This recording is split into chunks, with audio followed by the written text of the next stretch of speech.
Welcome to another episode of Better Business, Better Life. And today I'm here with Dave Rouse, who's a very good friend of mine. We've known each other for a number of years now. First met through EO, I believe, but we've known each other for a while before that. Welcome. So Dave is the CEO of CarbonClick, and according to the website, they connect businesses and individuals to projects that fight climate change. So Dave, would you mind explaining a bit more about what that really means? Yeah, and I apologise for my croaky voice today. Too much partying, eh? I've been yelling at the kids all day yesterday, trying to teach them sailing.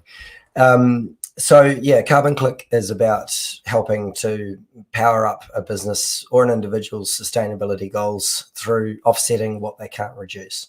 And what that means is, you've got a carbon footprint. We've all got a carbon footprint, and we've got this massive problem in the world that our carbon footprint far exceeds the planet's capability to deal with it, and it's spiraling out of control. Mm-hmm. Climate change is one of many negative impacts from that. So we all need to reduce our carbon footprint. Yep. But there's only so much technology and only so many options at the moment that allow us to move quick enough. But what we can do is we can offset the balance. Mm-hmm. And that's where CarbonClick steps in, is for individuals, you can offset the carbon footprint of your life. And for businesses, they can either offset their products or the residual footprint of their products so that they're carbon neutral or carbon offset. And for businesses wanting to offer this to their customers, they can also implement an option where the customer can click to offset while they're purchasing something. Yep. The classic example everybody knows is with the airlines. You go and book your flight, or you might remember booking your flight. It seems like such a long time ago now. Yeah, I know. We're all desperate to explore the world again and reconnect with friends overseas. It's a tough time. But when you do get that opportunity again to book your flights, you'll notice the carbon offset button or tick box on a lot of airlines. Yeah. And if I'm right, because that was where you originally headed, right? Remember when we were going through the incubator, that was what the whole business model was. And of course, you were really only just starting to take off and COVID hit. So how was 2020 for you, and what did that mean for your business? Yeah, 2020 was just as rough for us as it was for many. We were looking for the noose and trying to figure out, whether there was a way through this at all. Yep. What we tried was the next part of our business plan, which we'd always anticipated scaling into the wider e-commerce space. So we'd gone from having our airlines and airports that we had already signed up, who cancelled those contracts. Yeah.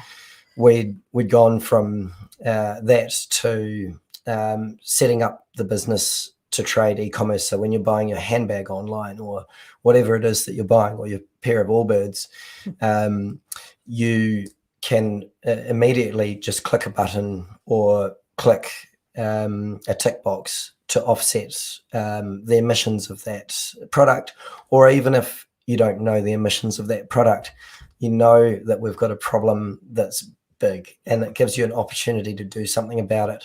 And the big thing that CarbonClick has changed is the trust and transparency of carbon offsetting. So in the past, especially with airlines, people had lost a lot of trust that money actually went to a good place. So does it actually result in trees being planted or protected? Yep. Does it actually result in positive change for the climate? And they just don't trust the airlines or any business enough to know that it's just not another money-making scheme or helping them to comply. Yep. So tick box. Yeah, or a tick box exercise. Yeah. So what we do is we actually provide a track and trace receipt, just like a track and trace on a courier, which shows you exactly where it might be $2 has gone. Yep. Right down to the carbon certificates on the government registries, like the Emissions Trading Scheme registry for New Zealand. Yep. That's come a long way since I saw it in the incubator. That's awesome. So I understand so it started off as a pretty, let's say, shit year, turned itself around. You've had a good year coming out of that. Obviously, e-commerce has been booming. You've got about 15 staff now, is that right? Or 15 locally? Or yeah, we've got 12 in New Zealand and 3 overseas. Yep. Awesome. And a lot of that is research and development still, because we need to, like with any tech startup, we need to continually stay well ahead of the curve as we're scaling. Yeah. Fair enough. Now, I know that you're really passionate about sustainability, but that's not your only business, right? So you've got other businesses that you currently own. And am I right in saying you've had 12 businesses over the last 20 years? Yeah, that's right. Most of them I have, maybe for 3 years or so, enough to get in there, learn an industry and conquer a challenge. Yep. And then exit again and be able to take a bit of time out. But some of them have been longer periods. Some of them have been much shorter periods. Sure. So what's your proudest moment throughout all that?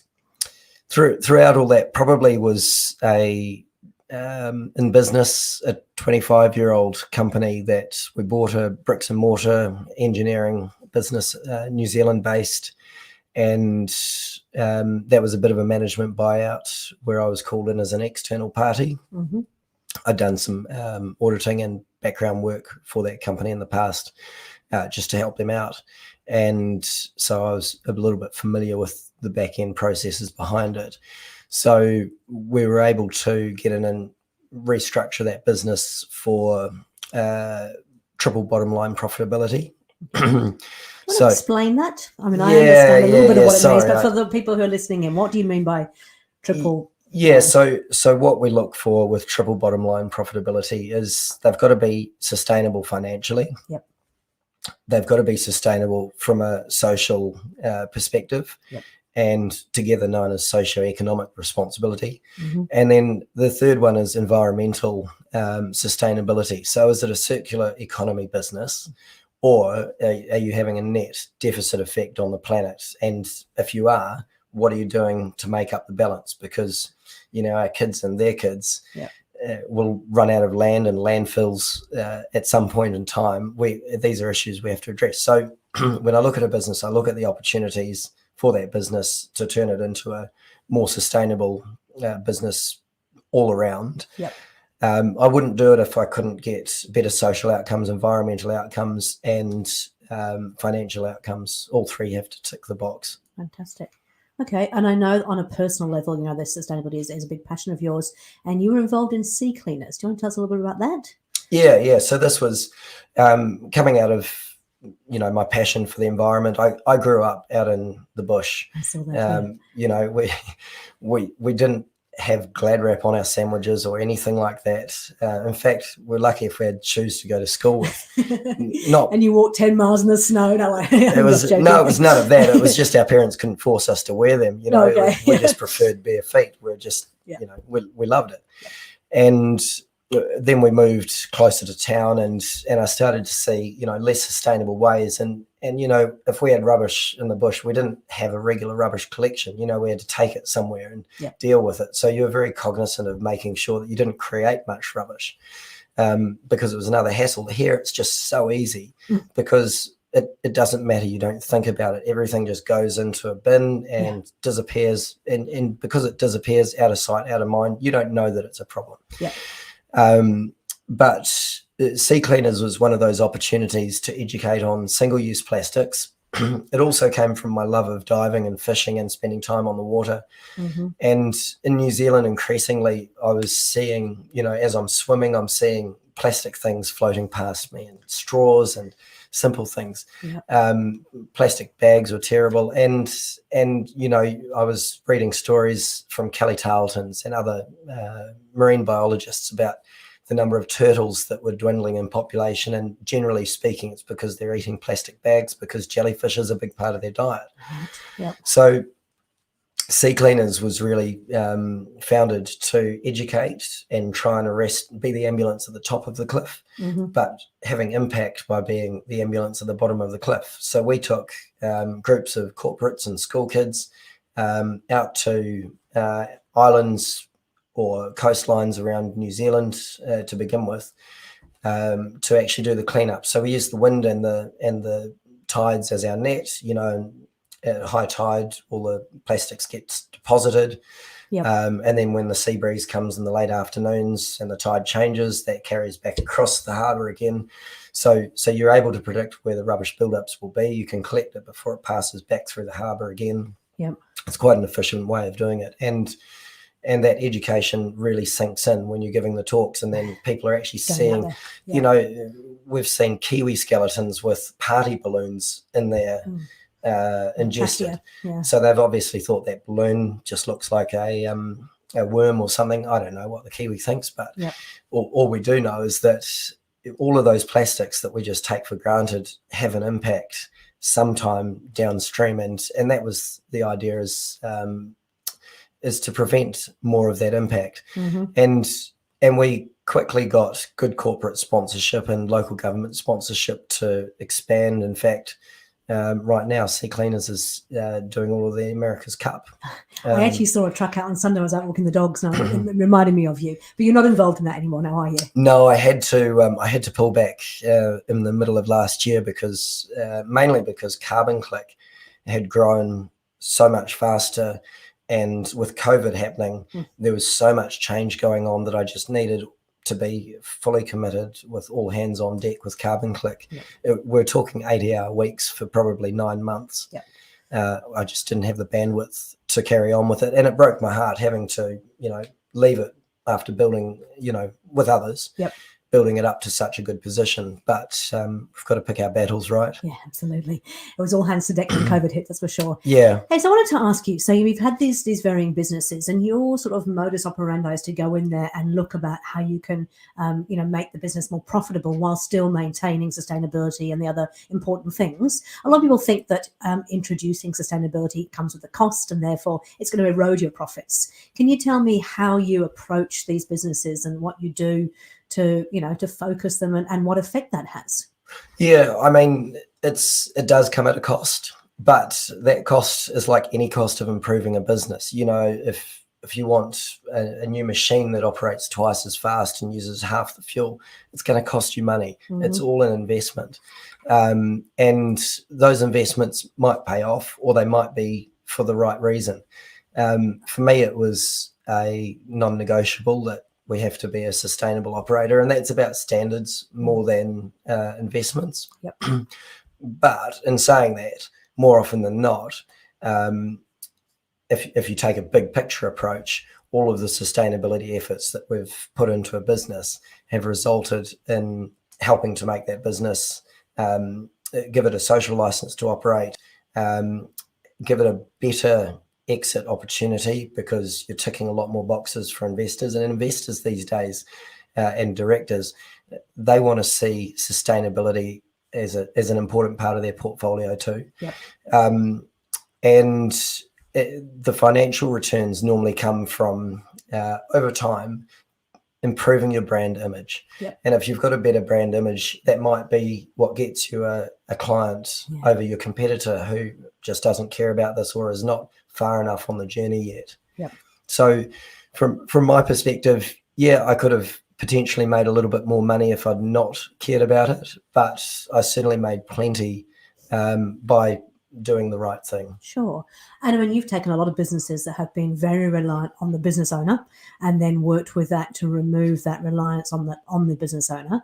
First of all, why is that important? And secondly, what does that do to the business in terms of value at the end of the day? Yeah, so I mean, probably the majority of businesses in New Zealand, at least, and globally, have been founded by a good idea and a great person, and they've brought another partner or another team, or maybe it's a husband and wife, to build this business. And that business is their nest egg, it's their retirement plan, it's everything. They never ever anticipate selling that business. Then something happens, or they have a heart attack or something, they realize life's too short. Life's short, and they've built more like a jail around them, and they can't get out, because every system and process, because they're so clever, usually they're able to plug holes much easier than training somebody else or fixing a process, which takes far longer. Or building a process. I can relate, but that's okay. But it's so much easier just to plug the hole yourself and keep going. And eventually you run out of fingers and toes and think, crikey, we're still growing and there's more holes appearing.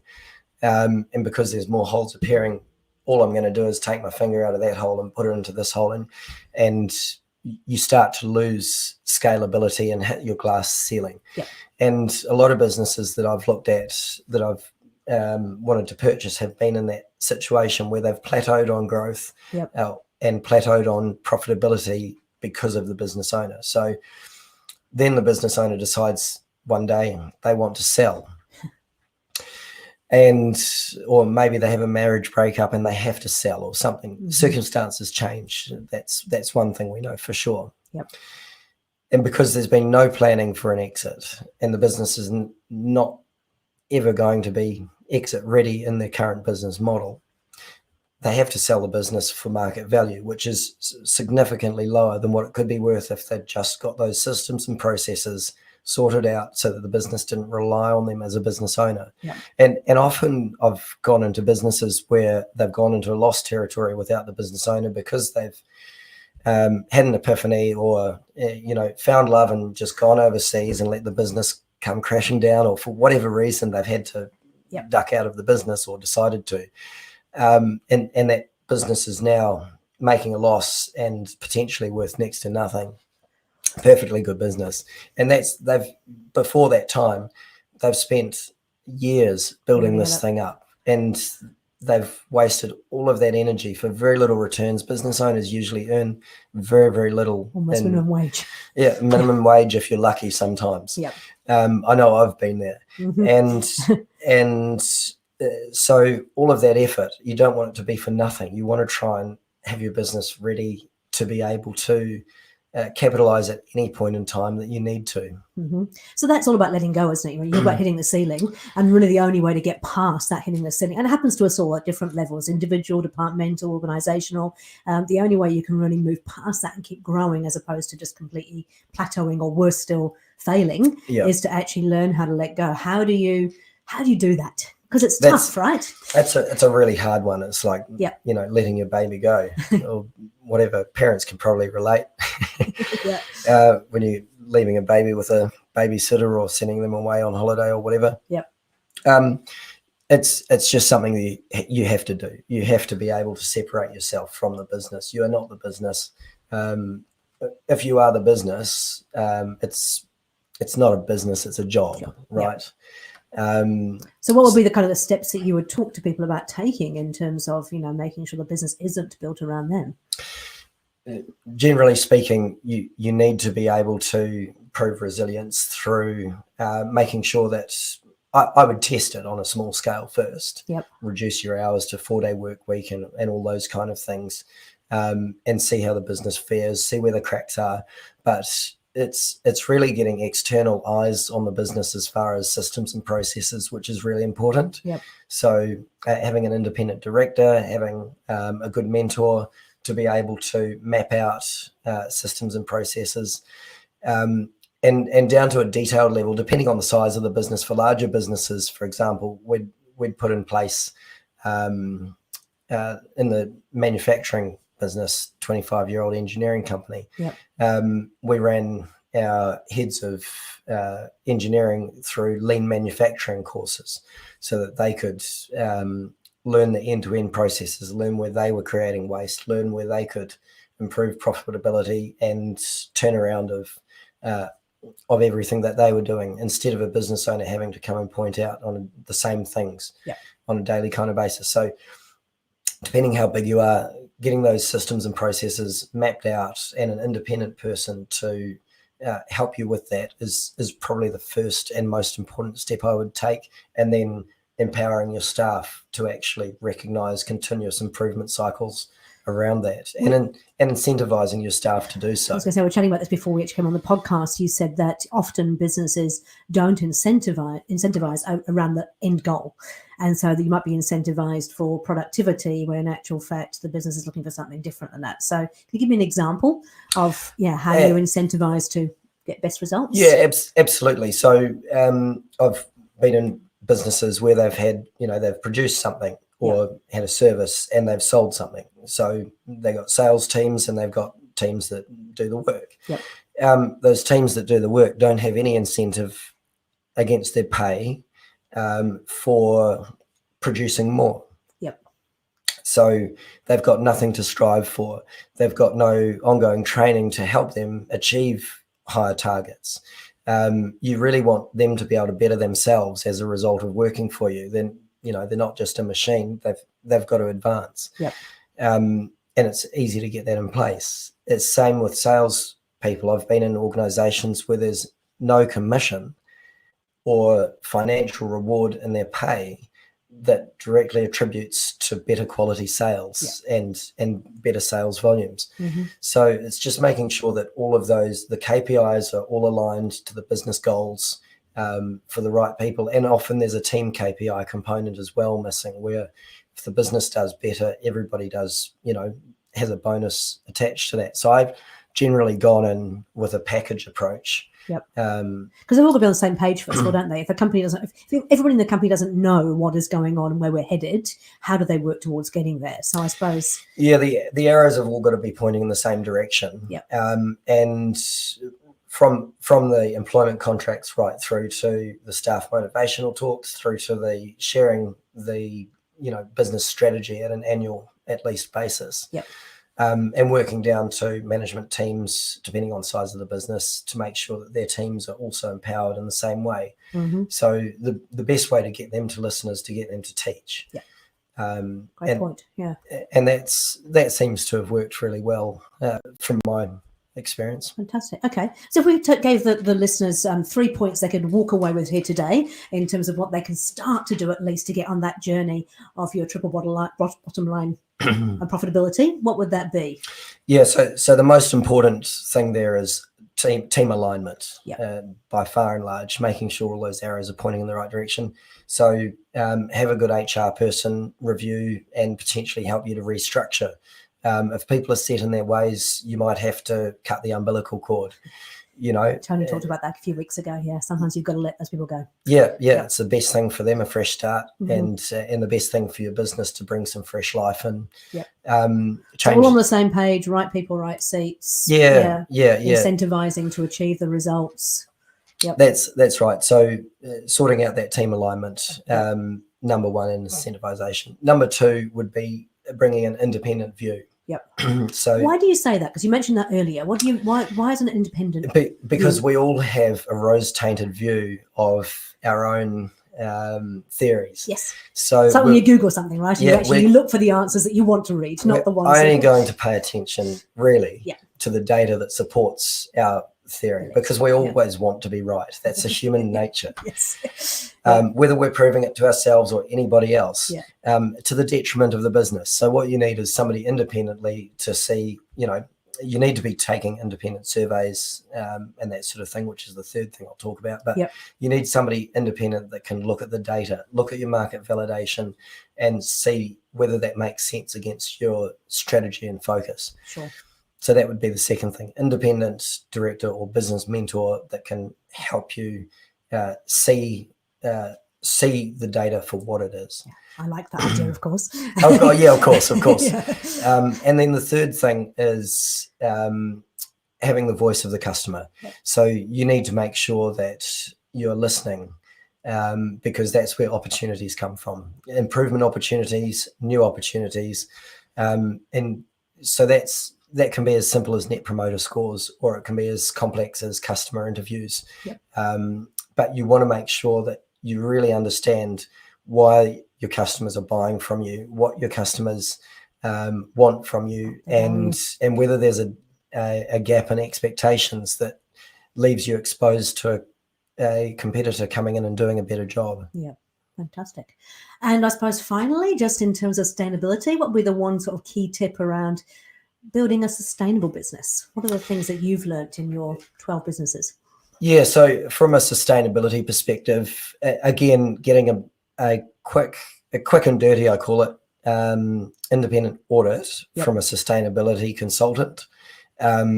It can cost very little and give you a few ideas which you can prioritize where your biggest opportunities to improve are, and start with those. But there are lots of eliminating wastage is probably the best results I've had out of all businesses. Cutting back that wastage, automating systems and processes so that your lights aren't on where they don't need to be. If I use that as an analogy for all processes in the business. Place to start. Fantastic. Hey, look, Always a pleasure to have you on here. If people are interested in CarbonClick and think it might be for their business, how would they get in contact with you? You can just inquire. There's a chat on the website, carbonclick.com. You can connect with any of our team on LinkedIn. Just look up CarbonClick. We're all there, so you can go straight to the right person. Similarly, on the website, we're all first name basis at carbonclick.com. Excellent. We have a policy of not employing two people with the same name. Okay, no more Daves then, right? Got it. No. Hey Dave, look, as always, I love chatting to you. I could talk for hours, but we don't have hours, unfortunately. But I appreciate you coming on, sharing your experience, and we'll look forward to seeing you again. Thanks, Deborah. Thanks very much. Cheers. Bye.